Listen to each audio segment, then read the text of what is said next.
पिछले पार्ट में हमने देखा कि कैंग का दोस्त किम कैंग से मिलने आता है और वो कैंग की फोकस रिंग को बेचने के लिए उसे एक जगह सजेस्ट करता है। तो कैंग भी किम की बात को मानकर उस जगह पर चला जाता है और वहां वो एक क्रॉसबो को देखता है। तो वो उसे चेक करने के लिए उसके पास जाता है। तभी उसके सामने सिस्टम विंडो आ जाती है और वो कैंग को उस क्रॉसबो को लेने के लिए कहती है, पर कैंग के पास उस क्रॉसबो को खरीदने के लिए पैसे नहीं होते। तो कैंग शॉपकीपर से कुछ टाइम उस क्रॉसबो को अपने पास रखने के लिए बोलता है और उसे बाद में पैसे देकर खरीदने के लिए कहता है। फिर कैंग पैसे कमाने के लिए वो एक काम देखने के लिए एडवेंचरर गिल्ड में चला जाता है, जहाँ उसे एक हीलिंग जॉब मिल जाती है। तो कैंग जब उस जगह पर जाता है तो वहाँ एक प्रीस्ट पहले से ही उस लड़की को हील करने की तैयारी कर रहा होता है। पर कैंग जब उस लड़की को देखता है तो उसे पता चल जाता है कि उस लड़की के ऊपर कोई भी हीलिंग स्पेल काम नहीं करने वाली। इसीलिए कैंग उस प्रीस्ट को रोकने के लिए कहने लगता है, प्रीस्ट तुम्हारी कोई भी स्किल इसके ऊपर कोई काम नहीं आने वाली, इसलिए तुम्हें इसे हील नहीं करना चाहिए।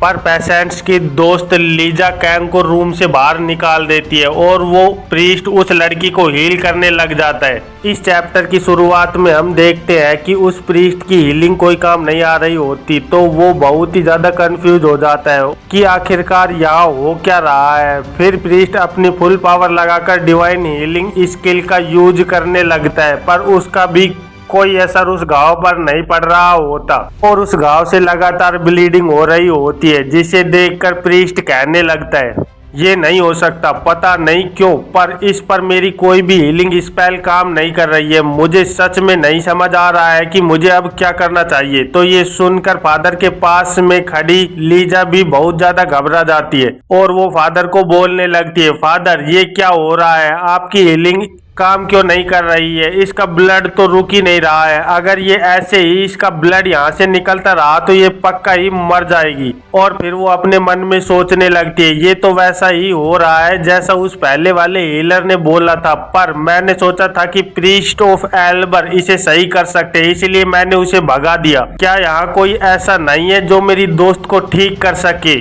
तभी वो घायल लड़की रेना दूसरी लड़की को बोलने लगती है। तो लीजा जल्दी से रेना के पास जाते हुए पूछने लगती है, रेना बताओ तुम्हें क्या चाहिए। तो रेना उससे कहने लगती है, वो पहला वाला हीलर, उसे पता था कि मुझ पर हीलिंग स्पेल काम नहीं करने वाली, इसीलिए मुझे लगता है कि वो पक्का ही मुझे हील कर सकता है। तो ये सुनकर लीजा सोचने लगती है, पर वो हीलर मुझे बहुत ही ज्यादा सस्पिशियस लग रहा था, मेरा मतलब है कि उसने प्रीस्ट को भी उसकी हीलिंग स्किल यूज करने से मना कर दिया था। तभी रेना लीजा का हाथ पकड़ते हुए कहने लगती है, प्लीज लीजा उसे जल्दी बुला कर लाओ, क्योंकि मुझे नहीं लगता कि मैं अब इन पोशंस की मदद से भी अब ज्यादा देर तक जिंदा रह पाऊंगी। ये सुनकर लीजा भी रेना की बात को मान जाती है और वो कहने लगती है, ठीक है मैं अभी उसे बुला कर लाती हूँ। और फिर वो जल्दी से कमरे का दरवाजा खोलते हुए बाहर निकल जाती है। तो गेट की आवाज सुनकर बाहर खड़ी जूलिया भी चौंक जाती है और पीछे मुड़कर देखने लगती है कि वहाँ चल क्या रहा है। तभी लीजा जूलिया के पास आकर पूछने लगती है, अभी यहाँ से एक आदमी मेरे रूम से बाहर निकला है, वो हाइट में लंबा था और उसके काले बाल और काली आंखें थी, क्या तुमने उसे यहाँ पर देखा है। ये सुनकर जूलिया पास में लगी एक टेबल पर बैठे हुए कैंग की ओर इशारा करते हुए कहते हैं, क्या आप डॉक्टर कैंग के बारे में बात कर रही हैं।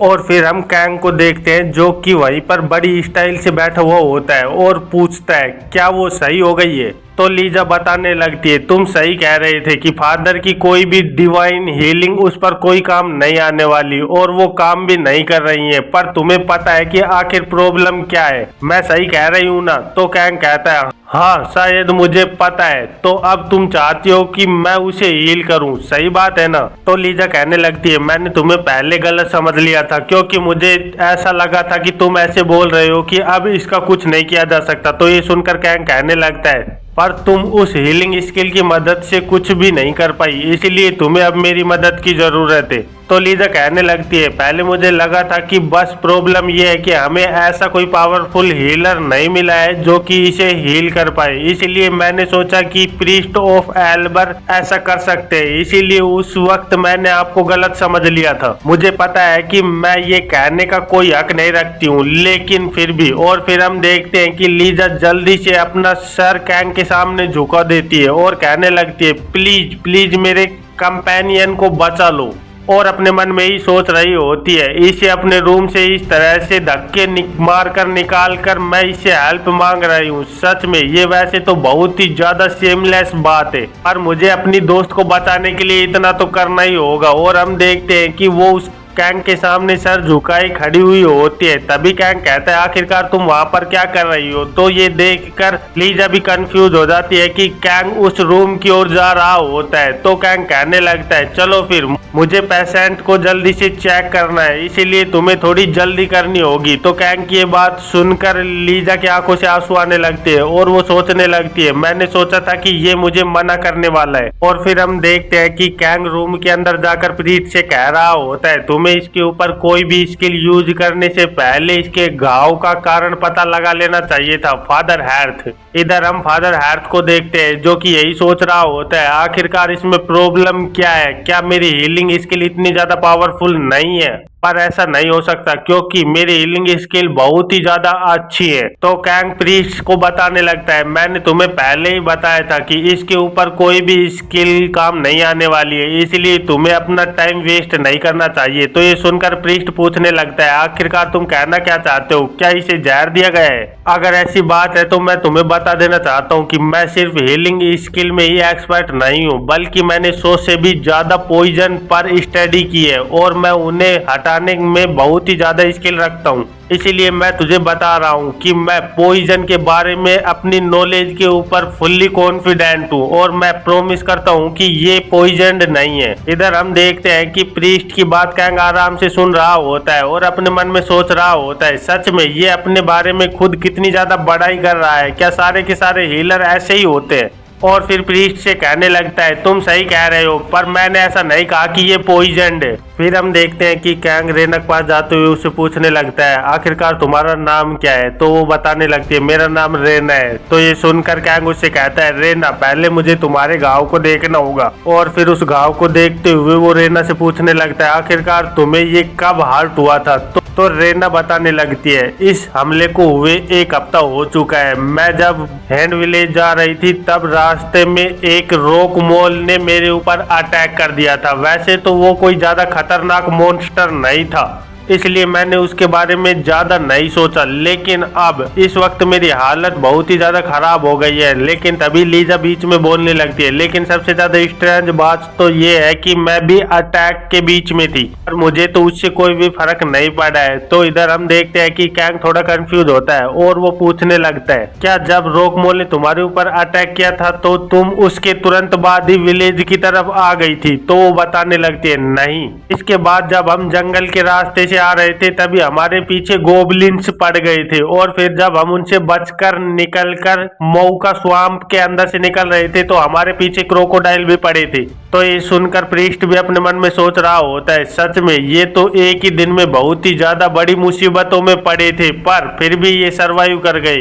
तो लीजा बताने लगती है, हम बड़ी ही मुश्किल से गांव तक आने में सफल हो पाए, लेकिन उसके बाद ही रेना की कंडीशन इतनी ज्यादा खतरनाक हो गई। इधर हम कैंग को देखते हैं जो कि उनकी बातें सुनकर मुस्कुराने लगता है और फिर वो रेना से पूछता है, क्या मैं तुमसे एक लास्ट क्वेश्चन पूछ सकता हूँ, क्या ये वुंड तुम्हें दर्द कर रहा है। तो ये सुनकर रेना भी थोड़ा शौक हो जाती है और वो कहने लगती है, क्या ये मुझे दर्द कर रहा है। और फिर अचानक से वो सोचते हुए कहने लगती है, नहीं नहीं, ये तो मैंने सोचा ही नहीं कि ये वुंड तो मुझे बिल्कुल भी दर्द नहीं कर रहा है। ये सुनकर वो प्रीस्ट भी बहुत ही ज्यादा चौंक जाता है और फिर वो चिल्लाते हुए कहने लगता है, क्या ये तुम्हें दर्द नहीं कर रहा है, तो फिर तुम ये मुझे पहले क्यों नहीं बताया। तो रेना बताने लगती है, इस घाव की वजह से मुझे बहुत ही ज्यादा चक्कर आ रहे थे, इसलिए मैंने ये नोटिस ही नहीं किया कि मुझे बिल्कुल भी दर्द नहीं हो रहा है। तो ये सुनकर वो प्रीस्ट भी थोड़ा सा नर्वस हो जाता है और कहने लगता है, मुझे पता था कि ये कोई ना कोई तो स्ट्रेंज बात है, ये पक्का ही ब्लैक मैजिक है, ब्लैक मैजिक। और फिर हमें ब्लैक मैजिक के बारे में बताया जाता है जो कि होली पावर के बिल्कुल अपोजिट होती है और ये इविल ब्लैक माना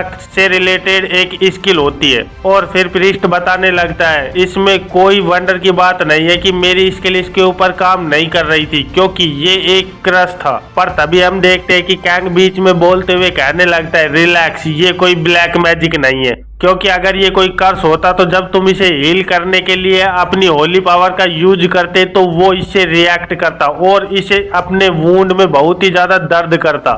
और फिर कैंग एक पोशन की बोतल को निकालते हुए कहने लगता है अब हमारे पास आंसर्स है। और फिर हम देखते हैं कि कैंग उस बोतल को एब्जॉर्ब कर उसे स्प्रे की तरह यूज करने लगता है, जिसकी वजह से वो पोशन धुआं बनकर उसके घावों पर असर करने लगता है। तो ये देखकर प्रीस्ट भी शॉक हो जाता है और वो कहने लगता है क्या आखिरकार तुमने ऐसा क्या किया कि ये पोशन स्मोक में बदल गया। और फिर प्रीस्ट देखता है कि उसके घाव की ब्लीडिंग रुक जाती है, तो उसे देखते हुए कहने लगता है आखिरकार ऐसे कैसे हो सकता है, क्योंकि इसके ऊपर तो मेरी कोई भी होली पावर भी असर नहीं कर रही थी, फिर ये ऐसी धुआं इसके ऊपर ऐसा कैसे असर कर सकती है। तो कैंग बताने लगता है ये डेंट्रोल मिंट एक्सट्रैक्ट है और इस दुनिया में ऐसा कुछ भी नहीं है जो कि इस हैंडमेड पोशन से अच्छा हो बग्स को मारने के लिए। तो ये सुनते हुए रेना भी थोड़ा सा कांपने लगती है और कहने लगती है क्या बग्स। तो कैंग उस वुंड को दिखाते हुए कहने लगता है तुम इधर देखो, ये पहले बिल्कुल भी विजिबल नहीं था क्योंकि इसके ऊपर बहुत ही ज्यादा खून था, लेकिन यहाँ पर एक छोटा बाइट का मार्क है।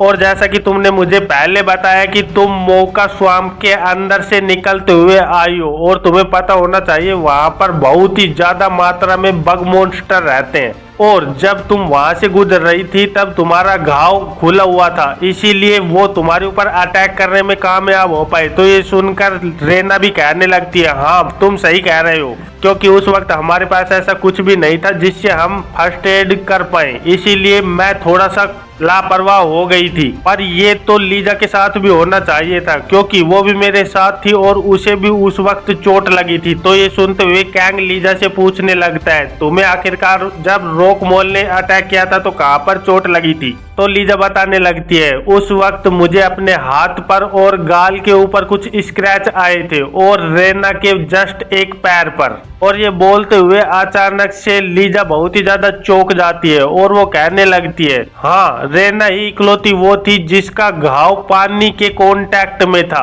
क्योंकि मेरा घाव मेरे सर के ऊपर था इसीलिए वो पानी के कांटेक्ट में नहीं आया। तो ये सुनते हुए कैंग बताने लगता है तुम सही कह रही हो, क्योंकि ये पानी के कांटेक्ट में आने की वजह से इन्फेक्टेड हुई है, इसीलिए वहां पे इन्फेक्टेड होने वाली सिर्फ रेना थी, तुम नहीं। और फिर कैंग प्रीस्ट से कहने लगता है अगर ब्लीडिंग का सोर्स एक दूसरी सब्सटेंस बॉडी हो जो कि इसके पैर के अंदर हो तो तुम्हारी हीलिंग स्किल उसके ऊपर कोई भी काम नहीं करने वाली थी। तो ये सुनते हुए प्रीस्ट भी कहने लगता है ओह अब मैं समझ गया हूँ कि मेरी हीलिंग स्किल इसके ऊपर क्यों काम नहीं कर रही थी, इसमें मेरी हीलिंग स्किल का कोई भी दोष नहीं था। तभी लीजा चिल्लाते हुए कहने लगती है क्या ये अब बिल्कुल सही हो गई है, क्या अब रेना को कोई भी दर्द नहीं होगा। तो ये सुनते हुए कैंग बताने लगता है नहीं ये सिर्फ एक टेम्परेरी इलाज है। और फिर बताने लगता है अगर फैक्ट को देखा जाए तो ये बिल्कुल भी दर्द महसूस नहीं कर रही थी, इसका मतलब ये है कि इसका पैर बिल्कुल ही शून्य पड़ा हुआ था और ये एक बग के लिए बहुत ही ज्यादा एडवांस स्किल है और ऐसी स्किल रखने वाला बग बहुत ही ज्यादा पावरफुल होता है जो कि ऐसी आम हार्ब की वजह से नहीं मारा जा सकता। और फिर हम देखते हैं कि कैंग अपना नाइफ निकाल कर रेना के पैर के ऊपर एक स्लैश कट लगा देता है, जिसकी वजह से उसके पैर के अंदर से कोई चीज बाहर निकलने लगती है और हम देखते हैं कि वो एक खतरनाक बग होता है जिसके अंदर से ब्लैक माना निकल रहा होता है। और यहीं पर इस चैप्टर का अंत हो जाता है। तो फिर मिलते हैं एक नई चैप्टर में, तब तक के लिए बाय बाय।